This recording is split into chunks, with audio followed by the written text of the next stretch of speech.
I think I will go to a different room. I need to do your talks. It's a bit weird kind of sitting here. Plus, we'll get your viewer. I'll have a hard time, yeah, go over your camera. I'll have a hard time not looking at you, I Yeah. think. Okay, now, aha. I think I'm actually properly live now. Yes, I am. Wonderful. 0 viewers, wholesome content. Right, that was a bit chaotic. Hopefully the rest of the talk's good. Let's find out, shall we? Oh God, no, I can hear myself. This is terrible. Good. My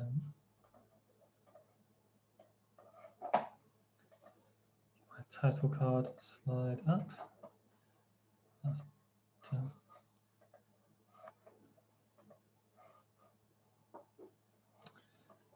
Hello, Dad. And welcome. And Mum. Oh, both my parents in. How nice. My most loyal fans. Spot myself for everyone. That's what people are here to see, right? Well, welcome. Welcome, welcome, welcome. Should be a good one today. I hope they're all good, in fact, but this one particularly should be good because I am very happy with the material. I think I'm audible because I just heard myself by accident, which is nice. I'm just going to grab an image. But welcome to everyone. And check out the downloads. Hope everyone's doing well. COVID is looking good, dare I say, touch wood and all that. But aside from that, COVID is looking good. Vaccines are being rolled out. So maybe this won't be lockdown history in a bit. It will just be mostly harmless history instead. Who knows? Long for the day when that's the case. Instead, for now, you get to look at the reflection on the screen of my glasses. So people are coming in early today. Everyone's enthused, excited. I can see why. It's going to be a good one, I hope.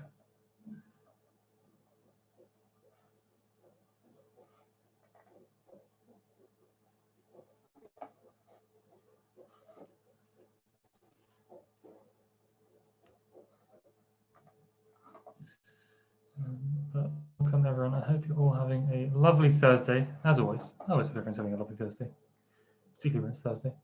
Hello, Lucy in the YouTube chat. Glad to see you're watching. Come on in, everyone. With 3 minutes to go till we kick off and get some history happening. Get some mostly harmless history happening, in fact. And I'm just gonna get my notes ready. Get the PowerPoint on, and oh my Lord, it's Thursday. And share my screen and do all that kind of thing. But welcome to everyone who's watching. Let's bring up your PowerPoint. It should appear in the top right corner for anyone who's watching on YouTube. Slightly just going to try and sort that out in the last 2 minutes. But I hope otherwise everyone else will be able to join properly and all that kind of stuff. And yes, that should be fine. I don't know what the issue is.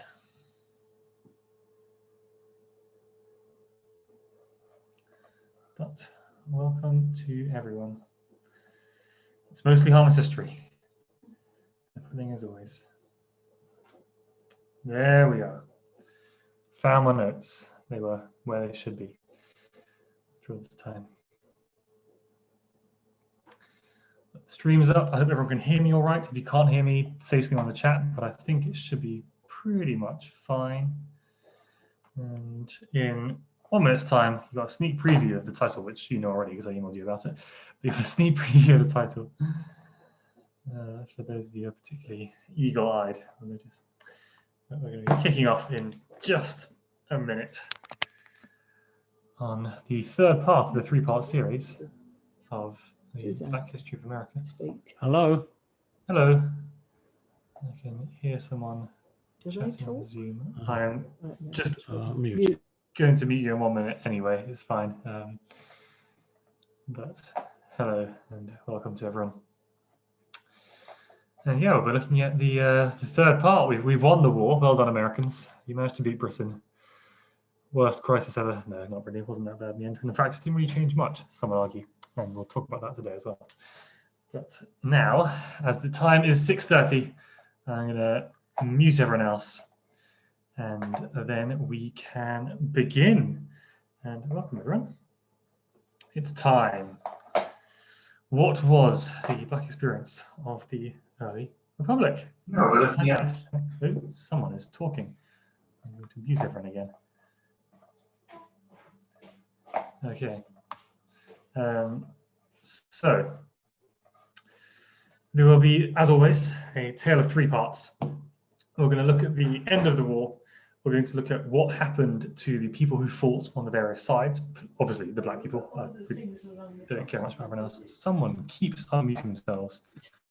I might actually force. Oh, no, maybe not. I can't tell where the sound is coming from. Sorry about that. Technical difficulties. Anyway, yeah, we're going to talk about the fate of the fighters, the black fighters particularly, the patriots and loyalists, and then we're going to look at the first new republic in centuries. That's kind of true. But what America looked like, what the Constitution was, and what it meant for the black citizens and subjects of the US. So, first things first, peace with Britain. It's 1783, and the British armies all over America have largely collapsed. A large army centered at Yorktown was forced to surrender after a siege by joint American and French forces. And so in 1783, there was the Peace of Paris,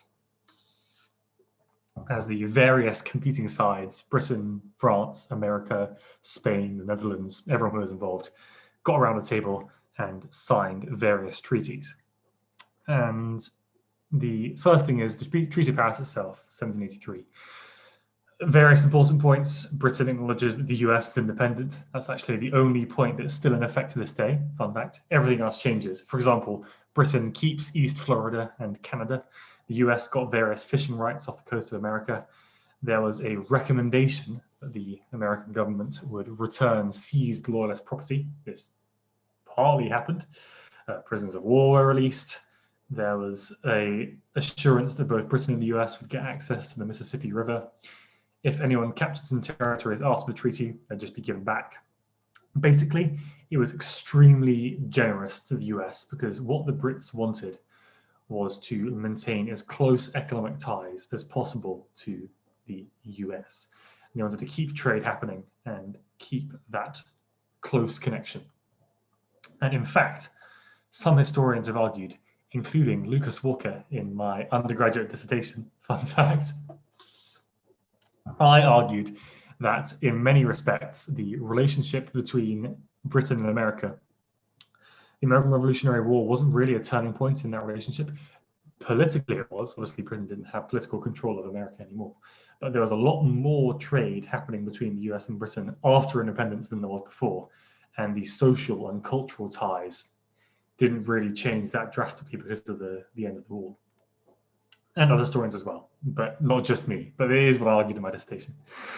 And yeah, that was is it closer to Britain or is it further from Britain? Who knows? The French Foreign Minister Vergennes said, the English buy peace rather than make it, which was quite witty of him and basically accurate. Britain wanted to throw some money at the problem and make sure that their other colonies, Canada, or Jamaica, places in the Caribbean, wouldn't be threatened by the new Americans.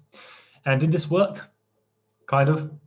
Britain and America would go to war again, most famously in 1812, but they wouldn't be long-term rivals, put it this way. Britain and America are, in theory, friends to this day and have been for a very long time. So, hard to say. In terms of the native question, and I know this isn't the native history of America, and one of my modules that I'm doing in my master's is native history. So I have a really hard time not including lots of history, native history, throughout these talks. But I think it's worth checking in with the natives and what was going on. Well, a lot of Native American nations and tribes had sided with the British because they saw their future as safer with the British Empire than with what the American Republic might want to do. And essentially, the Brits sold the natives out and said very little about them in the treaties, and essentially left them to their lands, the hunger of the nascent Americans. The Americans could kind of do what they wanted to the natives, and they would as time goes on. And we will be checking back in periodically with the Native Americans and seeing what the situation is like for them, because often it mirrors the way that the American government was treating the black population. And also there's a lot of intermingling between Native people and black people, so there's often mixed ancestry anyway. But in terms of the Native question, the British let the Americans do what they wanted to Native Americans living within the borders of the United States of America and just next to the borders of what would soon become a rapidly expanding United States of America. So, after America was independent, but what kind of nation would it be, was the second question.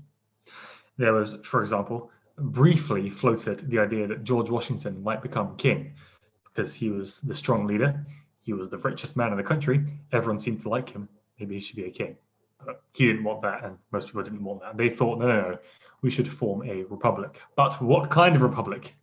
And in 1787, a convention was held, and it wasn't meant to be a constitutional convention originally, but it was very quickly established that this is what it was going to be. It took place over a few months, and they had to thrash out what kind of nation the US would be, which is kind of crazy because the US was the first really new kind of country in a very long time. And this is the start of the idea of American exceptionalism, and the idea that the US is a nation unlike any other in the world. Quite a few countries have an ideal of exceptionalism regarding themselves. There's British exceptionalism. Britain was exceptionally good at forming empires and dominating the entire world, right? There's French exceptionalism. France is exceptionally good at having revolutions and striking out their own destiny and yada, yada, yada. Everyone thinks this ideal, right? But this is the origin of American exceptionalism. We are the first republic, which is somewhat ironic because quite a lot of the American Constitution was based on the English Constitution. Now, that might sound rather strange to anyone who knows a bit about Britain, because Britain does not have a written constitution. Right now, we don't have one, but we used to. In the 1640s up to 50s as well, until 1660, sorry, England was a republic. We cut the head off our king after a civil war and had a republic and had a constitution for several decades, written by and then controlled by Oliver Cromwell. And a lot of the parts of that constitution were borrowed to create the American Constitution. And the kinds of things that they were talking about, for example, are should we have a bicameral or unicameral legislature? As in Britain, there's the House of Commons and the House of Lords, right? Other nations just have a representative house. They don't have that upper house that can restrict legislation and be the like rich people who get to say, oh no, you rabble-rousing populists, you can't do what you want. And there was what was called the Connecticut Compromise, which was a compromise, unsurprisingly, proposed by the Connecticut delegates. Every state sent delegations in, incidentally. And they recommended that the lower house should be proportional to population, and the upper house should be proportional to the states. So that means that if you're in the lower house, you get a number of representative Congress people, congressmen when it started, but later congresswomen as well, Congress people. You've got a number of those relative to how many people live in your state. But senators, you just got originally maybe one, maybe three. Eventually they decided on 2 per state. 13 states, 26 senators. And the idea was that the lower house could represent the will of the people, but the upper house could represent the will of the states, because in some respect, the different states were mini countries in their own right, which constructed together the United States of America. That is less true now than it has been. For example, nowadays you say the United States is. There was a time period where you would say the United States are. And that was true in this period. They were seen as a collection of vaguely autonomous, vaguely independent nations. They had, for example, their own legislatures, their own constitutions, their own armies, not quite their own currencies, that was floated for a period of time, but their own borders, their own laws, their own taxes. A lot of things were, and in some respects, not all, in some respects still are, different depending on what state you're in. And that is important because one of the major divides, and this is not always true for every issue, but one of the major divides was between the North and the South. This is a divide that cuts through many different parts of society. For example, we've talked about this previously. Geographically, the South has more flat plains, the North has more forests and mountains. Culturally, demographically, there's more slavery in the South. There are fewer black people in the North. The North is more industrialist, mercantile. In the South, you have a plantation-based agrarian agricultural economy. There's lots and lots and lots of different divides. And so people didn't like that when you added together all the numbers, it turns out that you have 35 Congress people representing the North, but only 30 representing the South, just because there are more Congress people in the North. There are more people, living in the North than there are people living in the South, which Southerners didn't like at all. And there was a lot of discussion of Southern people basically saying, unless you let us have 2 senators per state and don't make it by population, we won't be part of your union. We don't want the northern states to be able to bully the southern states into doing what they want. What they might want, for example, being abolishing slavery, who knows? And we're going to talk about that a little bit more later. So that was various issues were defined by the North-South divide. In terms of where the capital was, many will know, it's in Washington, D.C., which is not in a state, which tells you the kind of atmosphere that was around when these rules were being written up. It was agreed to be in the South-ish, but kind of halfway up. The US at this point was a long strip bound by the Atlantic Ocean and the Appalachian Mountains. And so it was agreed that kind of halfway up that divide would be the capital in Washington, D.C., next to Virginia and I want to say Maryland off the top of my head. And that was outside any of the state boundaries. So again, it wasn't defined by the states. And finally, stuff like the Constitution itself, other things as well. Would you have 1 president or 3? Were there term limits? Who has the power to appoint judges or raise taxes or all that kind of stuff were all thrashed out in 1787. And after the Constitution was first released, having a bicameral legislation and independent judiciary executive legislature, so you have judges who aren't controlled by Congress, who aren't controlled by the president, all these different checks and balances. It's very complicated. We don't need to get into it fully. After that, there were 10 amendments made almost immediately afterwards called the Bill of Rights. And there are various famous rights. For example, the 5th Amendment, everyone knows, you plead the 5th. That's the right against self-incrimination.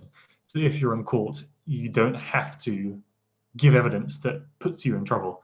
Other things, the 3rd Amendment, the right against free quarter. So soldiers can't just come into your house and say, sorry, Gov, we're staying here for the night. They have to, find a hotel or something. And various other rights to that. The 1st Amendment, the right to free speech, right? That's important. And 2nd Amendment, the right to bear arms in part of a militia. All those were included later. The first one was just setting up the actual mechanisms of government. And finally, another issue, I'm going to talk about this later, was the slave trade and slavery. But we'll get back to that later. Because first off, we should talk about that right now. Was the black population of America citizens or subjects? And this all comes down initially to the Electoral College. Because this is the thing, we've agreed, right, that the lower house, Congress, is a proportionally representative body. So you have as many electors, as many people voting for whoever gets to be president. It's kind of multi-layered and complicated. We don't need to worry about it too much, but it's based on population. But which population is the key? Because enslaved people couldn't vote, right? They were slaves. They did not have the right to vote. So should they be counted as part of the population? Well, the South wanted to have as big a population as possible to give themselves as many votes in Congress as possible because they thought that they would vote collectively.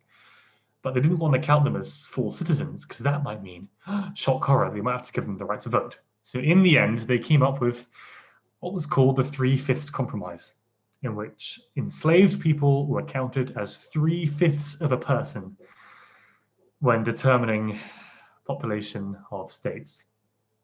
That sounds gross, it's because it is. It was soundly reviled at the time and is rightfully seen as quite a shameful part of American history. And it comes down to this divide that this is why slavery is called such a peculiar institution. There are so many like logical holes in it. It just doesn't make any sense to have as a thing. It falls apart. Should the enslaved people be classed as property or people? If they're classed as people, you should be able to vote. If they're classed as property, then why don't you count the number of horses you have when determining who gets the most votes, right? It's clearly unique and it clearly doesn't make any sense. But the issue is, and when we seek to answer the question of why did slavery survive in the South for so long, when it doesn't make any sense, when it's obviously so violent and horrible and disgraceful, and when many people were writing against it, we'll get onto that in a second too. Well, there's two sides of it. There's the economic side and there's the cultural side. And it's very hard to see which side came first. We discussed this a little bit before, I think you may remember. But just in case you've forgotten, I'll give you a refresher. On the economic side of things, the economy of the South was wholly dependent on slave labor to stay afloat. A lot of the large landowners in the South were in quite a lot of debt. And it may not surprise you to learn, it really cuts down on overhead if you don't have to pay most of your workers, right? There were also free people who worked on plantations as well, but most of them were enslaved. You don't have to pay enslaved people, that's how you can stay afloat. It was estimated, truly or not, people always say this, you know, if you raise the minimum wage, then we'll go out of business, says X large company. Well, if you raise the minimum wage from 0 to some amount, as in if you abolish slavery, a lot of the large landowners and plantation holders believed they would be economically ruined. So they thought, we cannot get rid of slavery because we just can't economically survive without this institution. That was one side of it. There's also the other side. They were extremely racist, and people wanted to keep the black population in chains because they were worried that if they weren't in chains, they would be able to rise up, they would kill the white population. There's a lot of views about the danger of white women would be attacked by black men. All these kinds of horrible, disgusting racist ideals were held at the same time. And when we try to seek the answer to the question of, was it as a way to justify the economic institution that people started believing all the racist stuff? Or was it that because we believed in racism, then we could enslave people? You know, you couldn't enslave white people, right? There was a racial element to slavery as well as economic. You can't separate the two. Who knows? Most historians I've read, the ones that seem the most compelling, sorry, I won't blur it for a second. The ones that seem the most compelling argue that this positive feedback loop, where the more the institution survives, the more people write in favor of it. The more people write in favor to justify it, the longer it can survive. That's how it works. And there is this distinction, incidentally, between enslaved and free. And this distinction is different across America, and not just North and South as well. That's important to say. It is true that there are many more free people in the North than the South. In fact, over the next few decades, most of the northern states would abolish slavery, but this wasn't always true. And in some states, you could even vote if you were free, though you couldn't if you were enslaved. And maybe you could legally vote, but practically you couldn't. It's very, very complicated. So, citizens or subjects, a bit of both. The 3/5 compromise, in short. Let's talk a little bit about what happened to the people who fought in the revolution after the revolution happened. There was, for many, an implicit promise of freedom if you fought for the American Revolution. For example, the American Constitution itself guarantees the right to life, liberty, and the pursuit of happiness. Liberty. We the people believe that all men were created equal, is another sentence from the Constitution. 1/3 of the signatories to the Constitution, incidentally, owned people. So who knows? But there was an implicit promise of freedom, and that's why many, many African Americans signed up to fight for the Patriots. And in the immediate aftermath, I think I implied this wasn't necessarily the case previously, and I should mention that a lot of enslaved people were freed after the war.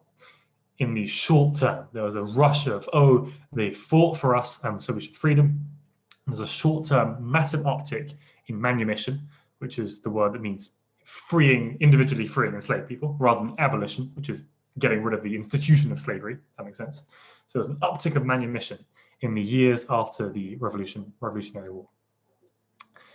But there was not as manumission, there wasn't abolition in the South at all. It was in the North, but most of the black population lives in the South, and most of them remained in slavery. In fact, even though people were independent, even if they had been temporarily freed, for example, after the Revolutionary War, the United States Army was dramatically downsized from this thing that was fighting against the superpower of America to just a very small one for protection, right? And so people who had, literally carried a gun, like this fellow pictured here, were no longer, they became much more vulnerable to re-enslavement, if that makes sense, because they were no longer armed. They were no longer in an institution like the army. And my point, and it's not always true in North and South, for example, North Carolina allowed free men of color to serve in the militias so they could carry a gun. But Connecticut and Massachusetts, up in the North, banned them. So it's not very clear cut. But in 1789, free black men could vote in 5 out of 13 states, including North Carolina, which was a state in the South. So it's complicated, basically. But in short, for the most part, that implicit promise of freedom would be broken. This is not to say that everyone who made that promise wanted it, never intended to keep it. Right? The Alexander Hamiltons, the Northerners who made this promise and wanted to free everyone, and who had later passed laws abolishing slavery in their states, soon found, when it came to the Constitutional Convention, that they just couldn't do it, if that makes sense. The southern states would threaten to leave the Union if they tried to abolish slavery altogether. And as we'll see in the future, when they did try to abolish slavery altogether, they would leave the Union. It would come to civil war later. So that's the Patriots. Let's talk about the Loyalists as well, but a rather stylized, quite modern, I think that might even be from a video game. It's just a cool picture I found of a red coat with a British flag behind him, who was a black man. So the promises made here were far more explicit. And you may remember Lord Dunmore's proclamation at the start outbreak of the war, saying that any enslaved person who crosses the lines and fights for Britain will be made free. As the British lost the war and they pulled out of America, they did take thousands of African Americans with them. 5,000 from Savannah, 5,000 from Yorktown, others from New York as well. In New York, there's actually a ledger kept called the Book of, and a word that is in modern times a racial slur that I won't repeat, that records more thousands from New York City itself. And their fates were very, very diverse. In fact, some 200 stayed in Savannah because they were worried that if they were taken out by the British, they would be very vulnerable to re-enslavement in Jamaica. And most of those 200 that stay behind were enslaved again by the Americans. So unfortunately, they chose poorly. It's a very stressful, I can't imagine what it would be like trying to make that choice. And I invite you to try and put yourself in that position where you were promised by a government to be free if you fought for them. And you fought for them and that government lost. But that government hasn't abolished slavery all over its empire. It wouldn't for decades. And so you have to make that decision of, do I stay in this nation that is promised general freedom, but seems to be failing to deliver? Or do I go with an empire that has promised specific freedom, but has slavery generally across its empire? It's a terrible decision to make. And these people unfortunately made the wrong one. Or was it wrong? Because some of the 5,000 that came from Savannah were re-enslaved. They were sent to Jamaica and forced to work on plantations and then put back in chains. So both sides in part broke those promises, but not everywhere in Britain. So, excuse me, some of those 5,000 from Savannah were re-enslaved and others were taken to Jamaica but then given land and allowed to live as free people on the island of Jamaica and other British Caribbean colonies. Up in the north, more over 5,000 were shipped away as the British pulled out, and many of those ended up in Nova Scotia in Canada, and others ended up in London. And for a period of time, there was this population of, in Victorian, not quite Victorian, Georgian London, of hundreds, maybe even thousands. It's very hard to tell exactly how many there were, because often they wanted to avoid official scrutiny, so they could just live their lives as free people in London. They didn't want to be re-enslaved or shipped off somewhere terrible. And they were living in London for many years, and there's this population that was temporarily there because after a while, it was decided that what these people needed was land. And it was proposed that there should be a colony founded in West Africa to take them back, send them home. And in the end, thousands of people would end up in West Africa, black people, this is. And slightly short on time, so I'm not sure exactly how much to get into this, but if you look at, for example, Wikipedia, it says that a lot of the people were willing to go. They signed up voluntarily to go to Sierra Leone. In fact, Freetown, which still exists to this day, was the first British colony on Africa, and it would later be supplemented by the Afro-Caribbean Maroons from Jamaica, so people who had left the plantation, ran away there from slavery, and the British didn't really know what to do with them, couldn't re-enslave them, said, look, we can't fight you in a war, do you just want to go to Africa? And they said yes. Once Britain abolished the slave trade and started recapturing people from slave ships, they'd also sent them to West Africa as well. But in the actual, I've read history about this in my degree, and there seems to be a little bit more coercion than on the surface of it. So they said you don't have to go if you don't want to, but you have currently been drawing an army pension for fighting for the British. And if you refuse to go to Africa, we will cut the pension and you won't get any money to live. And it was quite hard to find a job as a black person in London, might still be, but much harder in 1805 and the 1790s than even it was today. It is today. And so there was some degree of coercion. It's hard to tell exactly. And there's this really good article called "The Fate of Some Black Loyalists." I can't remember who's by now, Morgan, I think, who writes about this and says that there was some degree of coercion and they were semi-forced to go to this quite unhappy life in Freetown and Sierra Leone, and ended in some respects in crisis. There's a lot of food insecurity, land insecurity, and these are people who had, in some respects, never seen Africa before. Second or third generation enslaved people who had got their freedom and have been kind of put onto a boat and told to go away to West Africa. So, promise fulfilled? Hard to tell. In some respects, absolutely not. In some respects, kind of. And in some respects, they were given land in some degree of money all over the British Empire and even in new parts of the British Empire. So the fate of the Black Loyalists and the Black Patriots, as with many things in history, very much not clear-cut and very uncertain. What you see as well in this time is a beginning of the reaction against the maintenance of slavery in the south of the new United States of America. First of all, a lot of people from the north were very unhappy with the idea of slavery continuing. They saw the paradox between American liberty and American slavery.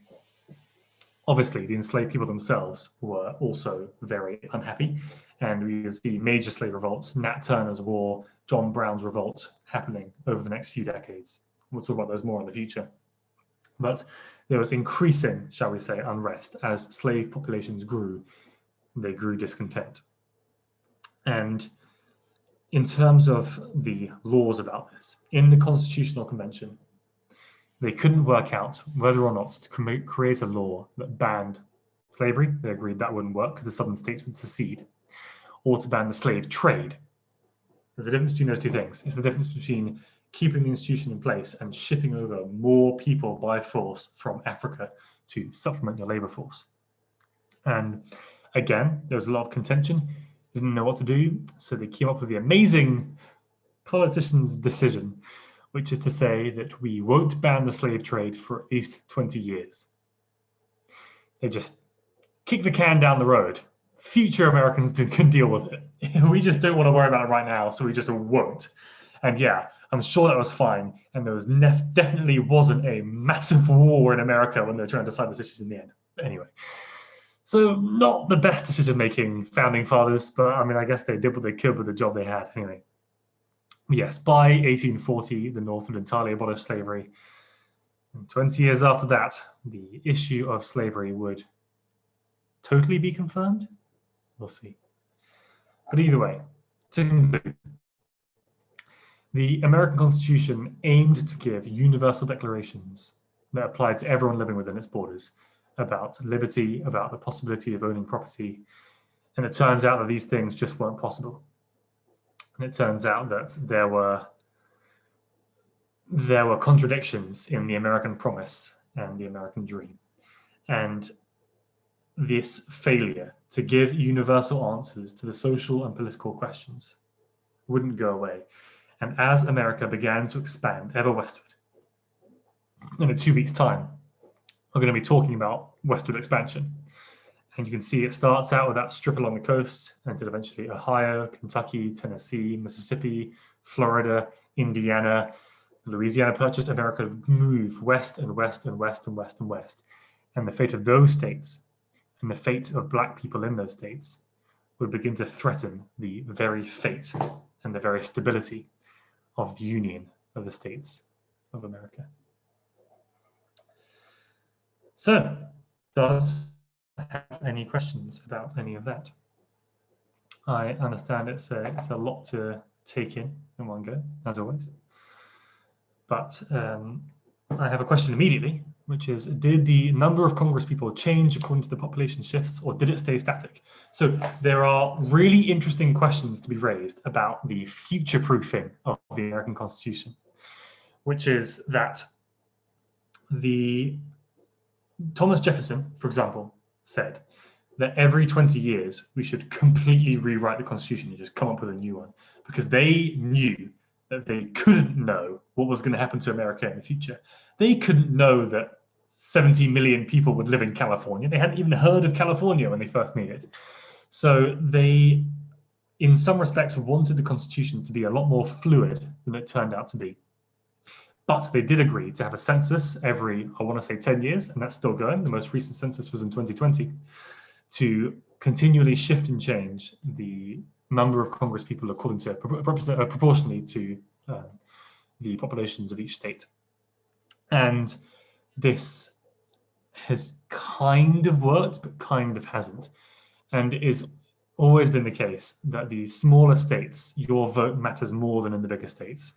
And this is an issue that has plagued America to this day, because it means that the smaller states end up being, first of all, a lot more rural and therefore a lot more conservative, and so they have much more power than the big cities. And I'm going to go off on a massive tangent here unless I stop myself. But basically, the issues of smaller states having equal power to bigger states, which is meant to represent the negotiation as equal countries. Now that it's more of one united country, has caused massive political issues, shall we say. And for example, the fact that in order to amend the Constitution, you need three quarters of the states to agree, means that you need to get a lot of very small, very rural, very conservative states to get on board with any constitution. And that means small c conservative. It's not about the ideology. Rural people tend in general to be more resistant to radical changes happening, which is why there have been so few amendments to the American Constitution, and they're getting rarer and rarer as time goes on. And so there's, basically they tried to future-proof it a little bit, and it worked a bit, but in other ways it really didn't work at all. Here's my answer to that question. How long did the 3/5 vote rule last for? You know what? I don't know exactly. That's such a good question. I don't know exactly. I believe that it was true for as long as there was slavery. I'm fairly certain. And I'm pretty sure it basically, it was true up until emancipation, up until slavery was abolished all over America. And and now I'm saying that, think that's right. And it was the 14th Amendment, the one that abolished slavery in 1868, explicitly repealed through this compromise. So it would last 1787 until 1868. It lasted for a very, very long time. What was the position of the poor white loyalist or patriot? What were they promised? That is a very good question. And the answer to it is from the loyalist side. So remember I said that it was recommended to the state governments that they give back property that the loyalists had seized. As you can imagine, it was in the Treaty of Paris. Didn't really happen. So a lot of loyalists ended up fleeing to Canada because they were just being bullied by the American patriots. As opposed to the, yeah, a lot of them just left the country altogether. They were part of the tens of thousands of people who fled when the British pulled out. As for the poor white patriots, the promise for all Americans was land. This is really, really important for understanding American history overall, is the desire for land. That's what fuels westward expansion, is the right for any family to have a plot of land to themselves and not have to work someone else's land. That was what liberty meant to a lot of Americans, was liberty from someone like you working someone else's land. It's that kind of independence that's really important. And maintaining that promise of land, would fuel so much of American history and so much of why America is the way it is today. And it's, yeah, that's a really good question. And it's like the central part of the American dream, that anyone can go from nothing to being independent and being like living within their own means. And that is just true for like up until to this day. So yeah, that's effectively what they're promised, right? The like prosperity, life, liberty, the pursuit of happiness. That's what the pursuit of happiness means. It's the ability to live independently and own your own land. I have a question from YouTube. How did Sierra Leone natives view the new arrivals? And that's a really good question. And it's a very complicated one, because we know some of what it was like in this is one of those ones that needs so much context. I can give you a whole other lecture series, probably will at some point, on the history of Africa. But by the time that the people were sent to Sierra Leone, the loyalists, they ended up some things need to happen here. The Atlantic slave trade is in full swing. That's important. And there is an economic pipeline from the interior of Africa moving to the coast, of people going one way and goods going the other way. And you have what's called slave factories, which just means slave trading hubs, dotted on the mouths of rivers all over the coast of West Africa and West Central Africa as well.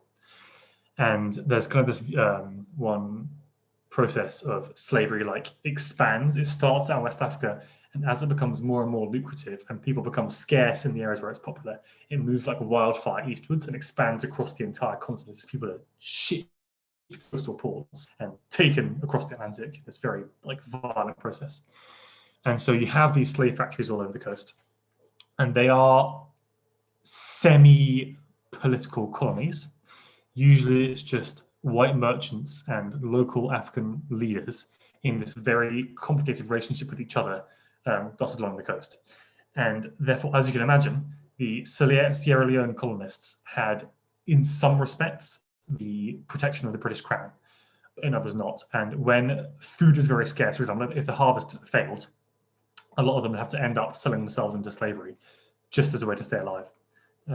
But in terms of what it means to be a Sierra Leone native, you have partly these like kings, kingdoms and other kinds of African polities, and they had to trade with them, and they're often vulnerable from being invaded by them and conquered. In other respects, you have the white merchants, who they were also vulnerable to. Basically, it wasn't a good time in Sierra Leone, in essence. But it's a very interesting question, yeah. And there's a lot of it became this. There was a very sharp divide between the population descended from the Jamaican Maroons and the Black Loyalists, and they were people who were black. They had like dark skin, and they had African ancestors, but they had grown up in, or even their parents and grandparents, eventually as time goes on, had grown up in the British colonies across the Atlantic. And so when they came over to Africa, they viewed themselves as better than the natives, and they would take the place of the upper class as Sierra Leone developed into a more proper British colony. And so there would be this unequal relationship between the Maroons and Loyalists compared to the African natives. And that would be true as African people who were in the process of becoming slaves in ships across the Atlantic. When the Royal Navy, when Britain's abolished the slave trade and starts enforcing that abolition across the Atlantic, they would take people and ship them over to Sierra Leone, where they would often be treated as apprentices. We'll talk about that in future talks, what that means, from the American population. That makes sense. Again, another very long-winded answer, but I hope that's satisfying. I have another question. Have you come across Phoetius Fisk Greek? Took the surname of an American benefactor who emigrated to the US in 1822 and became an abolitionist and donated his fortune to the cause. I haven't heard of that person specifically, but I was going to mention before, actually, the person who was pictured in this one is Elida Equiano, who was one of the early American abolitionists. And a thing that I was going to say, actually, is that we are starting to really see the movement of abolitionism take place. Actually, Fisk does ring a bell. I think I have vaguely heard of this person. And yeah, we're seeing people like, Equiano and Fisk, and later Frederick Douglass, and all sorts of major giants of abolitionism. And as we talk about Western expansion and all that kind of stuff, we're going to get into that nitty-gritty in much more detail. But we get these people who either live in the US or leave the US or have experienced slavery and are related to the US. And they will begin writing tracts against slavery and beginning this groundswell of major support, particularly in the North, for the general abolition all over the US. And that's a lot of what the Southerners viewed the American Revolution, the American Civil War was the Northerners coming in and imposing their ideals.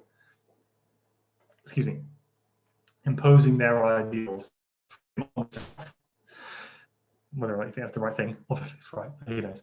And that became very popular in the North, basically. A lot of these early abolitionists and then full-throated abolitionists, as the 19th century really gets into a swing, were around in this period. We're going to start to meet them in the future. I have another question for the specific article/author from the 1800s. Oh yes, the fate of some black abolitionists. I would need to go into my university notes from my third year undergrad to find that. I'm sorry, Phil. I'll send you an email about it later, I think, probably. But it was a really interesting article talking about this like, it's very weird to think that this, for a lot of them, probably wasn't a permanent black population in London, if that makes sense. Most of them ended up leaving. So the people who are Afro-Caribbean who live in London now probably aren't related to those people like 200 years ago. But it might have been true for some of them. We're getting into the kinds of history that we don't actually know a lot of the facts. And we know for a fact that a lot of the black loyalists resisted being shipped off to Sierra Leone, as you might do. I know I wouldn't want to be sent to a country I'd never been to before, where no one speaks the language that I speak, and there's like people taking people as slaves everywhere. That would terrify me personally. I wouldn't want to go. And so we know for a fact that a lot of them did escape that process. So it's possible, but all we know is that they escaped the process. We don't know where they went. We don't know much about their lives. And this is the kind of thing that recent historians are looking into. If I can talk about the historiography a bit, we're talking about the last 10, 20 years, really, really recent historians have been writing about this kind of thing. And I have a question, were enslaved people sent to Liberia? So Liberia is next to Sierra Leone, and Liberia was the place where there was a movement in the US. It's like the American equivalent of Sierra Leone. And somehow, I don't know if I can say that, it feels very American that they called their colony for black people to go back to Africa and be free. They called it Liberia. It's just so American. They didn't call it Sierra Leone or give it a cool name. They're like, yeah, it's just freedom country, right? It's Liberia. It's like sidewalk. I don't know, it's very American. Anyway, and yeah, it was their equivalent of make a place for free black people in America who don't want to be in America anymore, make there be a place in Africa for them to go back and be independent. And again, the Liberian project I know less about than the Sierra Leonean project because I haven't studied it as much at university. But I know that there was, again, this shockingly unequal relationship where the people from the African Americans compared to the African Americans ended up creating slavery in Liberia and enslaved African people, which basically goes to show the psychological power of slavery and of these kinds of radically unequal people as property ideals, that they can imprint themselves so firmly in people's minds. And like the same is true for Native American groups who hadn't really, and there's several asterisks at the end of that word really, hadn't really practiced slavery before. When they're trying to demonstrate that they are equal nations to the United States of America, and they're trying to show that the Cherokee, the Choctaw, the Chickasaw, the Seminoles, the Apaches, when they're trying to demonstrate that they are nations too, one of the ways that they do that is by enslaving people and enslaving black people. And it's we in Britain, and I think most of the people who watch these kind of talks, I don't know exactly where you are in the world. I think there's some Greek cultures possibly as well. We live in some respects, a post-slavery society. So it's very hard to imagine what it's like living in a slavery society where slavery is legal and slavery permeates every aspect of your culture. Your goods and your food are produced by it, and the people live in it all around you, and there are laws about it.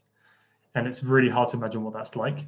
But the fact that people who escape slave nations and go to Africa create slavery again can give us some idea of how all-encompassing and how powerful that kind of society can be, how much impact it can have in your mind.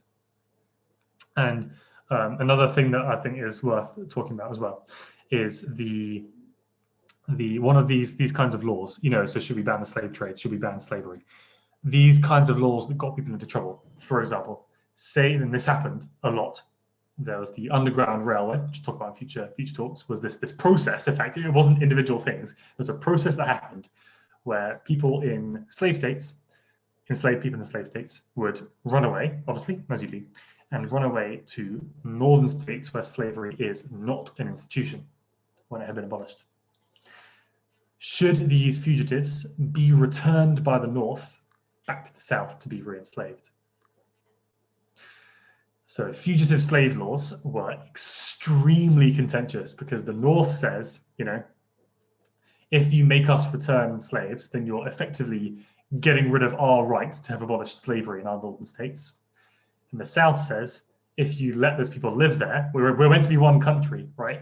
And that means respecting property rights, whatever that means. And you're not letting us have our rights to have our institution in our states if you let people stay there free. Very, very, very contentious. And the same goes for, I'm burying the lead here a little bit, but the same goes for when there are new states created, Kentucky, whatever. Do they have slavery or not? If they become states, that means that one side, the slave states or the free states, will be able to get a majority in Congress, and then they can start passing laws. And either side wants the other side to have a majority. It's these kinds of contentious discussions that we're talking about in the future. And gosh, it's nearly 20 past. I've been giving very long form answers to the questions, so I hope they were interesting and I hope they actually answered your questions. Are there any final questions before we leave off for this fortnight? My extremely loud waters. If not, and I think we've already had a very full discussion today, I've been very happy with it. Thank you all for watching, as always. And make sure to like, comment, subscribe, share, retweet, whatever, all that kind of stuff. I know that it can be, if you are subscribed on YouTube, it can be hard to catch me live if you forget when exactly the talk is. So I do recommend you can click the bell button and you'll actually get a notification when I go live. It might be easier. But except for that, thank you all so much for watching. Thank you, Lucas. As always, I hope they are interesting. And in 2 weeks' time, Western expansion. America's a country now, guys. Western expansion. America's a country now, guys. Oh, I can hear myself in echo. America's a country now. It's growing. Thank you, thank you. Thank you, well Thank you, done. Lucas. Thank you. Thank you. Thank you very much. Thank you. Thank We'll you. see you next time.